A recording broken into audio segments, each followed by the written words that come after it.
Welcome, everyone. Let's talk about politics and governance. And today we chat about how male-dominated populist radical right parties affect women's political inclusion in mainstream parties. And I have invited Cecilia Josefsson from Uppsala University in Sweden to show us through a case study of the Swedish Parliament how populist radical right parties haven't negatively influenced these norms yet, but also haven't adopted these norms themselves. Cecilia, welcome to our episode.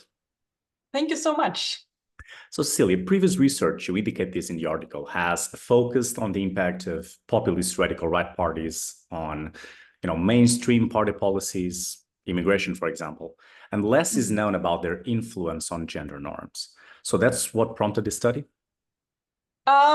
Yes, but I think we also came to this study through sort of the empirical puzzle more than the theoretical, sort of starting with research. So Josefina Erikson, who is my co-author for this piece and also a longtime colleague, we have been working in and studying the Swedish Parliament for over a decade.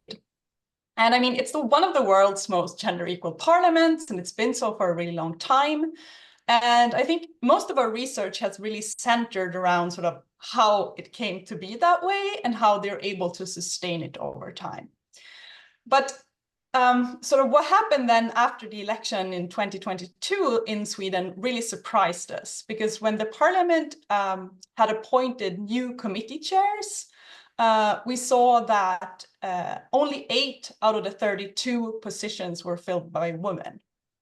And it was particularly striking in the governing majority, which is a bunch of, it's 4 right-wing parties. And they only nominated 1 woman in their 16 positions.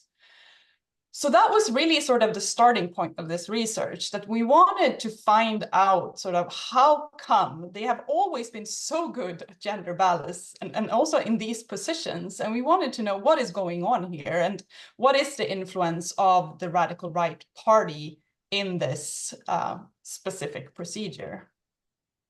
And what is it? Less finding them. Yeah, I mean, what we do find, I mean, this research is hard to do given the fact that this is such a recent event that we're trying to study. So we went out and asked, did interviews with party representatives and MPs from political parties that had insight into these nominations and what had happened and so forth. And I think, I mean, most of them say and claim that they weren't inspired or weren't negatively affected by the male dominance in the Sweden Democrats, the radical right party, but they said that it was a coincidence given the fact that some of these procedures took longer time than normally, etc. So, I mean, I think sort of time will have to tell whether they are right in saying that gender norms are still strong in the mainstream parties. I do see signs that they are not. So I guess that's sort of to somewhat not a very good answer, but it's opening up new research questions, I think. And what do you think, even though it's a very recent study that you indicated this, potential lessons for Swedish politics and beyond, after considering these findings? I think thinking about sort of gender and politics research, I do think that we need to pay more attention to sort of when norms that have been there for a long time and have been sustained and seen as sustainable, how they are challenged, and in what context they remain resilient to such challenges, but perhaps also that they can actually fail. Like even in Sweden, that has sort of, it's been taken for granted that Sweden will have an equal number of men and women in politics. And I'm not so sure anymore that that's always going to be the case. So I think that is important to sort of pay attention to. Of course. You indicate in the article, and you mentioned here as well, some research limitations, being a very specific study of the Swedish case. This it was a very recent study, so the short-term impact of your analysis. So ahead of us, what do we need? More compared studies, maybe, or longer-term effects to be studied? Yes, I do think that we need to look at this over a longer period of time in more countries. So both by doing large N studies, but also to look at sort of, I mean, I could just see how we could do this in the Swedish case, looking at, is it the case where the Sweden Democrats have been successful at the municipal level, for instance? Do we see these adverse contagion effect on mainstream parties at the local level? Because then we get much more data to work with. So that's just sort of an example of what you could do. But I think it's important to pay attention to. Makes sense, yeah. You mentioned before in the beginning of this interview, your work over the years on the Swedish Parliament and how, well, later, how some expected norms are challenges sometimes, this gender equality thing, for example. So over the years, you witnessed all these challenges. And so what are your personal reflections about this study and the findings? So what did you and your co-author, like what struck you the most?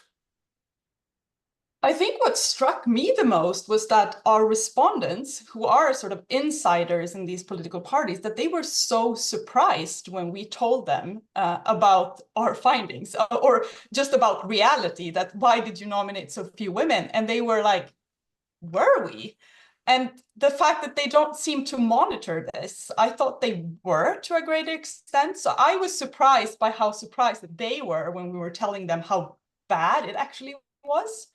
And I think that sort of is perhaps telling both of the fact that they might be taking gender equality a bit too much for granted.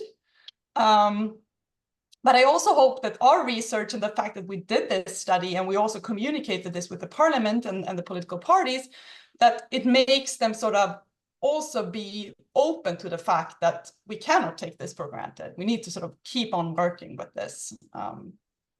Yeah, so. This answer had a lot of good sentences for punchline, for title of this episode. But a final question that I always ask our speakers. So if you had to sum up the whole conversation in no more than 2 sentences, what would it be?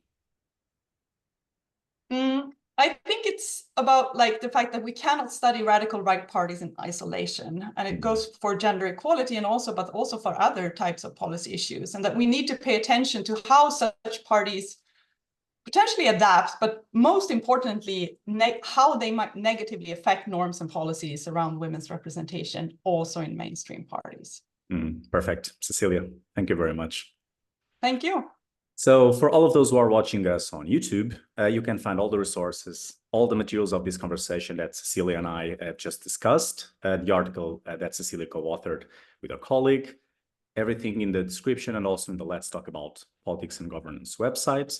And you can choose whether to listen to this on a podcast version or in video format anytime.